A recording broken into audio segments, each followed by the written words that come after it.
हर हर महादेव। आज हम भगवान विष्णु के सभी अवतारों के बारे में क्रमबद्ध बताएंगे। तो सबसे पहले भगवान विष्णु का कौन सा अवतार हुआ था? सबसे पहले मत्स्य अवतार हुआ था, उसके बाद में क्रूम अवतार हुआ था, और तीसरे नंबर का भगवान विष्णु का अवतार है वराह अवतार। चौथे नंबर का भगवान विष्णु का अवतार है नरसिंह अवतार, और पांचवें नंबर का भगवान विष्णु का अवतार है वामन अवतार। छठे नंबर का भगवान विष्णु का अवतार है परशुराम अवतार। सातवें नंबर का भगवान विष्णु का अवतार है राम अवतार, और आठवें नंबर का भगवान विष्णु का अवतार है कृष्ण अवतार। नवें नंबर का भगवान विष्णु का अवतार है भगवान बुद्ध का अवतार, और 10वें नंबर का भगवान विष्णु का अवतार है कल्कि अवतार, जो कि अभी तक हुआ नहीं है। कलयुग के अंत में कल्कि अवतार होगा।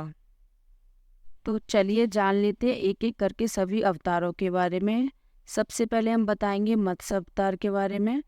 तो जब प्रलय का दिन आया था, उस दिन भगवान विष्णु ने एक सींग वाली बड़ी मछली के रूप में अवतार लिया था। इस मछली से राजा मनु नाव को बांध देते हैं। इस कारण भगवान विष्णु राजा मनु उनके परिवार और प्रजा को सुरक्षित कर देते हैं, ताकि आने वाले युगों में मनुष्य का जीवन चलता रहे। दूसरा अवतार था क्रूम अवतार। क्रूम एक संस्कृत भाषा का शब्द है जिसका अर्थ होता है कछुआ। क्रूम अवतार भगवान विष्णु का एक विशालकाय अवतार है। यह बात समुद्र मंथन के समय की है। देवता और असुर अमरता का अमृत पाने के लिए दूध सागर में मंथन कर रहे थे। मंदार पर्वत का प्रयोग वे समुद्र के मंथन के लिए कर रहे थे। कुछ समय के बाद जब मंदार पर्वत डूबने लगा, तो भगवान विष्णु ने पर्वत का भार वहन करने के लिए एक विशालकाय कछुए का रूप धारण किया था। वराह अवतार। जय और उनके भाई विजय वैकुंठ लोक के द्वारपाल थे।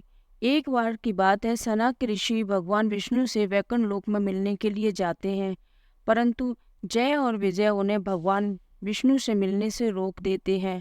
क्रोध में आकर सनक ऋषि दोनों भाइयों को श्राप दे देते हैं। श्राप के अनुसार वे 3 बार असुर रूप में जन्म लेंगे। विष्णु भगवान के द्वारा उनका वध होने के बाद ही उनका उद्धार होगा। अपने पहले आसुरी जन्म में वे हिरण्याक्ष और दूसरे जन्म में हिरण्यकश्यप बनते हैं। विष्णु भगवान वराह अवतार में हिरण्याक्ष को हराने के लिए प्रकट होते हैं। नरसिंह अवतार। नरसिंह नाम से ही स्पष्ट होता है आधा आदमी और आधा शेर। यह अवतार भगवान विष्णु ने हिरण्यकश्यप का वध करने के लिए लिया था। हिरण्यकश्यप के पुत्र प्रहलाद भगवान विष्णु के परम भक्त थे, परंतु हिरण्यकश्यप भगवान विष्णु को जरा भी पसंद नहीं करता था, अपितु वह अपने पुत्र और प्रजा को भगवान विष्णु की भक्ति करने से रोकता था और खुद की भक्ति करने का परामर्श देता था। हिरण्यकश्यप ने सभी को उनके धार्मिक विश्वासों के लिए सताया था। हिरण्यकश्यप को वरदान प्राप्त था, वो ना तो किसी जानवर से मारे जाएंगे और ना ही किसी मनुष्य से। इसलिए भगवान विष्णु ने हिरण्यकश्यप का वध करने के लिए आधे मनुष्य और आधे शेर वाले अवतार में जन्म लिया, जिनका नाम था नरसिंह अवतार। इस तरह हिरण्यकश्यप का भगवान विष्णु के द्वारा उद्धार किया गया। वामन अवतार। वामन का अर्थ होता है बौना। प्रहलाद के पोते राजा बलि ने अपनी भक्ति और तपस्या के साथ देवलोक के देवता इंद्र को हराने में सक्षमता प्राप्त कर ली थी। बहुत ही प्रबल और सक्षम होने के कारण बलि ने पृथ्वी और स्वर्ग पर अपना आधिपत्य स्थापित कर लिया था। देवताओं ने भगवान विष्णु से सुरक्षा की प्रार्थना की और इसलिए भगवान विष्णु ने वामन बिच्छू के रूप में अवतार लिया। राजा बलि के एक यज्ञ के दौरान वामन रूप में भगवान विष्णु उनके यहाँ पर पहुंचे और बलि से भिक्षा मांगी। बलि पहले से ही एक दानवीर व्यक्ति थे। उन्होंने वामन बिच्छू से उनकी इच्छा अनुसार कुछ भी मांगने को कहा। वामन ने 3 पग भूमि मांगी और बलि अहंकार से हंसते हुए सहमत हो गए। उनके अहंकार का कारण था बस इतना सा। उनके पृथ्वी और स्वर्ग के राजा होते हुए भी वामन बिच्छू ने बस उनसे 3 पग भूमि ही मांगी।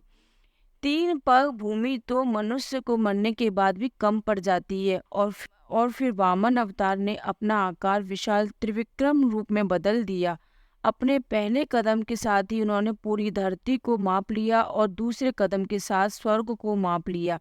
जब तीसरा पग रखने के लिए कोई जगह नहीं बची तो बलि समझ गए कि वामन अवतार में भगवान विष्णु ही है और उनका अहंकार टूट गया है। लेकिन राजा बलि ने अपने वचन के अनुसार तीसरा पग रखने के लिए उनके सामने अपना सर कर दिया। भगवान विष्णु ने बलि से इस प्रकार प्रसन्न होकर बलि को पाताल लोक का राजा घोषित कर दिया और अगले मवंतर में उन्हें देवलोक के राजा होने का वरदान प्रदान किया। परशुराम अवतार।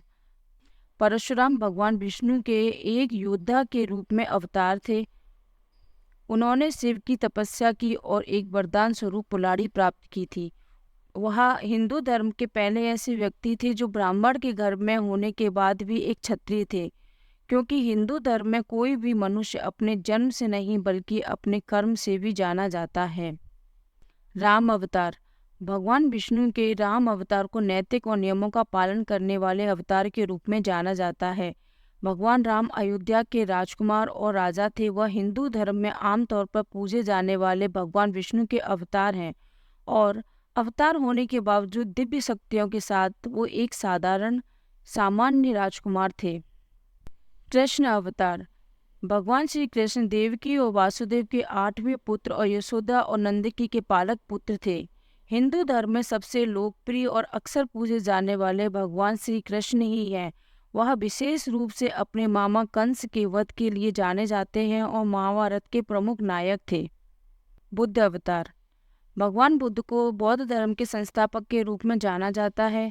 गौतम बुद्ध को आमतौर पर हिंदू धर्म में भगवान श्री विष्णु के अवतार के रूप में शामिल किया गया है। भगवान बुद्ध को कई बार हिंदू धर्म ग्रंथों में उपदेशक के रूप में बताया गया है। कल्कि अवतार। हिंदू धर्म ग्रंथों में कल्कि अवतार को भगवान विष्णु के अंतिम अवतार के रूप में वर्णित किया गया है। कल्कि अवतार कलयुग के अंत में होगा। उन्हें एक सफ़ेद घोड़े के ऊपर तलवार के साथ वर्णित किया गया है। वह तब प्रकट होंगे जब संसार में केवल अराजकता, बुराई और उत्पीड़न रह जाएगा। धर्म का जब संसार से नाश हो जाता है तब उनका अवतार प्रकट होगा। भगवान विष्णु अपना यह अवतार सत्य युग और संसार के अस्तित्व के एक अन्य चक्र को फिर से शुरू करने के लिए कलयुग के समाप्त होने पर लेंगे। इस तरह आज हमने आपको भगवान विष्णु के सारे अवतारों के बारे में बताया है। हर हर महादेव।